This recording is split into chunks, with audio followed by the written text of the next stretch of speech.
Hello, guys. Eric and Kim here. We're going to give our spoiler-free review of Scream, which is the fifth Scream movie in the Scream series, but it's just called Scream. Titles are confusing these days. This is a tricky movie to talk about because we don't want to give anything really away that isn't in the trailers or talked about in interviews so far. So we might keep a little minimal here. We'll see.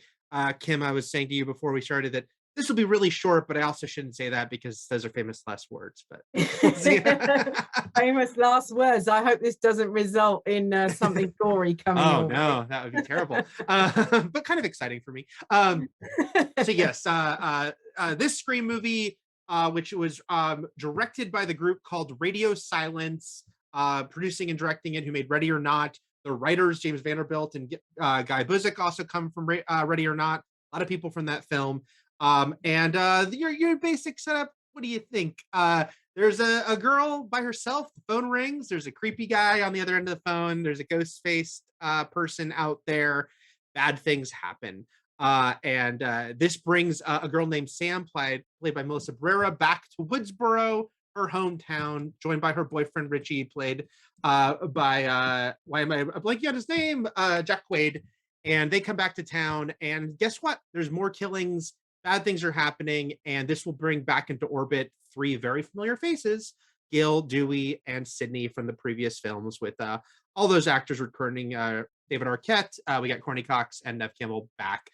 So that's my succinct, just giving you what the poster would tell you, a description of Scream. But let's talk about what we thought of this movie. Kim, what did you think of Scream 2022? Well, I mean, I thought it was a serviceable sequel, if we're going to call it a sequel. For me, the thing about all of these Scream films is they felt justified along the way. They've added something new in terms of story and satire and subverting tropes. And this one doesn't add much to the franchise for me, beyond kind of acknowledging that the internet has moved on. We can lock our houses now using our phones, things like that, and pointing out that Gen Z exists, or Gen Z, sorry. Yes. Yeah, and I felt like, particularly the first two Screams, they were ahead of their time, and in some ways 3 and 4 were too, and I'm not sure this one is. It was more emotional than the other Scream films as well, which was interesting, but I'm not sure that worked for me. So Kim and I did not talk about this movie at all before we started recording it. You saw it a couple hours ago, right? Yeah. But so we differ on this one because I really dug this movie. And I had some nervousness going in, mostly because, well, of course, Wes Craven not being with us first and foremost. Kevin Williamson didn't write this one, but he did return to executive produce, we should mention. But also just the fact that I think Scream 4 has held up very well. It's been 11 years. But if you watch that movie and what it's saying about both, the thing about remakes, but also the fact that the motivations of the killer and the social media aspect, they're all totally relevant now. You could basically make that movie now with a few tweaks and it would still work. So I was like, what do they do with this one? But I guess that's where we differ, because I really liked, and again, this is where we have to be dancing around saying any specifics. But I will say I ultimately really liked what this movie is, quote unquote, about. What ultimately, like you said, Ken, they're always kind of commenting on something and about both themselves and movies, but also how media is sort of absorbed and the audience absorbs it. And what this one ends up being about, I thought was very clever. It's specific, but I thought very clever. And man, yeah, spoiler chat will be good for this one because we can't say anything specific. But yeah, I think it landed for me a lot more as far as being like, okay, this is what they're doing. This is what this is about, especially because going in, I kind of had, this nervousness about it. Let me ask you though, what did you think? Well, first I should ask you a couple general questions here. Backtrack a little. What is your overall sort of fandom of the Scream series? Like, what are the first film and the series in general? Well, I mean, I don't love any of the films, but I appreciate all of them. The first one in particular, and like I said, You know, I do feel like they all brought something relevant and ahead of their time. You know, you talked about Yeah. Scream 4 just now, and how that could be made now and it would still be relevant.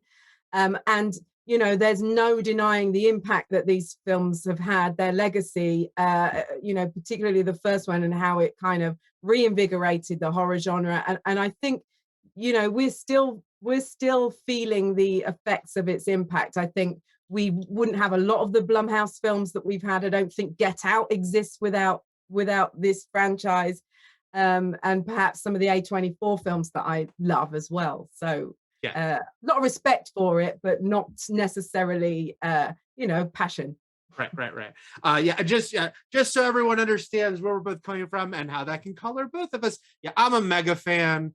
Scream's probably one of my favorite movies ever. I saw it more than 20 times in the theater. I've seen it a million times in my life, quoted backwards and forwards. And I love the series overall, even with strengths and weaknesses. And I think the third is pretty weak, but I still love it. Yeah, you know, it has its ups and downs, but certainly overall, I'm a big fan of it. Some people were asking me rank it when I tweeted that I saw it. When I thought of it, I'm like, it's too early to rank it. I need to think about this a little more before I do that. But what did you think? You know, let's talk about the direction and the writing, because it's not Williamson and Craven. Again, Williamson was involved in this movie and definitely kind of gave it his blessing and godfathered it. But we don't have Craven anymore. So what do you think of the Radio Silence guys taking over here and sort of the feel of it? Did it feel like a Scream movie to you? It did in some aspects, but overall, I felt that tonally, it felt a bit different. It didn't feel, it wasn't as funny for me. It wasn't as smart. The dialogue wasn't as smart, and I think in terms of the directing, um, what stood out for me was the attack sequences, as I'll call them, because as soon as Ghostface appeared and attacked somebody, they resorted to a very shaky cam. And I don't think that's something that the previous films that Wes Craven ever really relied on. Not that I'm saying it should be like a Wes Craven film, but it took away from those moments for me. I like to see what's happening in a kill sequence. And I don't think that they elicited the same kind of level of performance from the actors as Wes Craven was able to do. I think there was a lack of knowingness in their performances that the previous films had. Yeah, I went into this. I will say I loved Ready or Not. So when they said these guys were doing it and being nervous about the project, that helped a lot. I really dug this movie. I actually think I still dig Ready or Not more. I think it evokes Craven and Williamson while not being 100% them. Like, I think the writing is certainly stronger than Scream 3, which was the other one he didn't write, which really felt like someone trying to do Williamson, not getting it. Though I agree with you, it's not as consistently funny. There are some funny moments and some bits, but I felt, and I think when the first trailer came out, some people were surprised at how lack of jokes in it. This movie has jokes in it, and again, Scream is a weird thing tonally because it's not parody, but it's so winking. But you know, maybe a little more I would have liked. I thought the original trio were all great. I think maybe I agree with you to some extent on the new cast, who are all good young actors who I've liked in other things, but only a couple of them really pop. I actually really liked Jasmine Savoy Brown, who plays Mindy Meeks Martin, one of Randy. This has been revealed, so I can talk about it. Randy's niece and nephew are in this movie. She's on Yellow Jackets right now. I really like her and kind of her she's kind of playing the film geek, because you gotta have the film geek. Really liked her vibe there. Actually really liked Jenna Ortega, who is our sort of Drew Barrymore avatar here. But I do agree that, like, I would have liked a couple more people to kind of really pop in the midst of this. Maybe like, sorry, Eric, I was just going to say, you know, Jack Quaid, I felt, you know, he's so good in The Boys, and I felt like he was really, you know, underwhelming here, really, on the whole. Yeah. No, I liked him, but yeah, I get it. Like, wanting those sort of just a couple little more moments for some of them. Actually, Marley Shelton, who I was so happy came back from Scream 4, because this is not a series known for bringing back anyone from the sequels who wasn't in the original movie, but you know, she's back here. But I would have liked one kind of fun, quirky moment for her, Mm. because in Scream 4, she was a little more of like a, I mean, they were playing her, as like a kind of red herring wild card, but also in that movie, she got to be a little quirkier. So maybe I would have liked a little of that. I guess I disagree with you a bit on, some of the kill scenes or attack scenes, just because even though I would have liked maybe something a little more kind of, I don't know, grandiose a couple times, there was a couple of visceral moments. I don't want to get specific, but there's a couple things I was like, ooh, like in a good way, like maybe wince that they showed Yeah, on screen that I maybe I do didn't agree. expect. I do agree with that. Yeah, I did want to mention exactly that. There were two specific moments that I felt, yeah, that's cool about, but I'm not going to spoil where they come. Right, right. Yeah, this is a tricky one, Kim. So yeah, I mean, maybe I'll like head us towards the finish line in this one, just to say that yeah, it's like I think Scream movies, the bread and butter of Scream movies are kind of the opening and sort of the what happens in the ending, the killer reveal, and everything revealed. And this one to me, I will say, while I'm not officially ranking them yet, it wasn't as strong as Scream 4, which to me actually has maybe it's my second favorite of like the killer explaining what's happening and why. But I really liked it, and I know that yeah, this is where we have a different opinion on it, but I really liked what was going on, and why, and I think that's kind of the really fun part of this movie. For you, like do you think like looking at the Scream movies is something that you're not totally loving, but you appreciate? Does it feel like okay, this is a deserving entry? Does it kind of feel like an also ran by nature of a few things for you? Yeah, it feels like an also ran for me, and I know that three is generally considered to be the weakest. I watched them all again recently, Mhm. leading up to watching this, and I thoroughly enjoyed three. Um, and so at the moment, I'd say it's not as strong as that for me. Right, right. It's more yeah in the middle of the pack for me. I definitely felt like it delivered a really strong Scream movie for me, which is what I hoped for. Not like it didn't reach the heights of the series for me, but I thought I felt it was a deserving new entry. I guess I mean maybe I know the answer to this, but maybe not. Would you want to see more, especially with this team doing it? Because of course, there's always like that possibility, and I know they've expressed interest in doing more. Or Mm. would you be okay with like maybe we can let it go from here?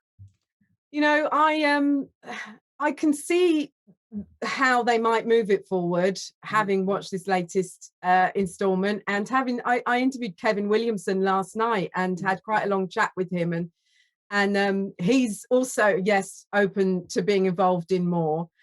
And I think he's a great writer, and I would be interested to see what if he were involved going forward, but although I can't actually see him taking the reins again, so I'm going to say no. I think it should end here. I'm of two minds about it because I was very happy with this movie and I love the franchise. Part of me is like, yeah, hell yeah, greenlight Yeah. another one tomorrow. On the other hand, I almost feel strangely four and this one, which I'm just going to say five to make it easy. Four and five have almost benefited from their unintended long gaps between them, because it let sort of new stuff filter in, that Mm. I almost like worry about if they like try to do one in the next 2 years. Like, well, do you have anything else at the moment, you can comment on? But, look, I'm sure they could figure something out. I feel like this group, I feel good about if they did more with it. But then part of me is there's always that nervousness of like, maybe you just stop because you had a good one. Yeah. So Yeah, and we'll see. the who done it aspect of it is the Mhm. thing, is the key to keeping it fresh and bringing people back. And if they can figure out, yeah, another fun kind of twist on that, then that's cool. Yep, yep. What would you rate this out of 5 stars, Kim? I'm giving it a 2.5. 2.5. Okay. I am giving it, I'm gonna give it a 4.5. I really dug it.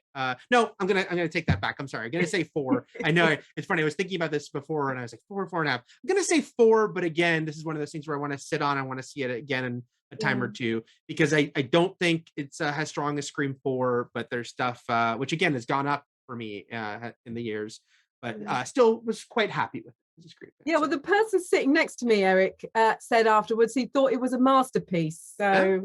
So, When I saw it, the lights for the trailers, like the dark lights that would be on during the trailers, went on in the final act, which is a great time to have a distraction in a Scream movie.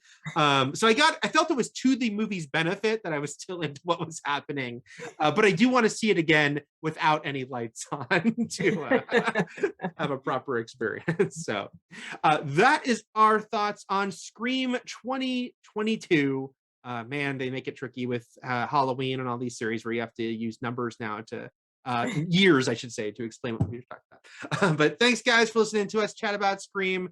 Hope you guys like it, but if you don't, that's okay too. We'll be back with plenty more here at Fandom. Thanks.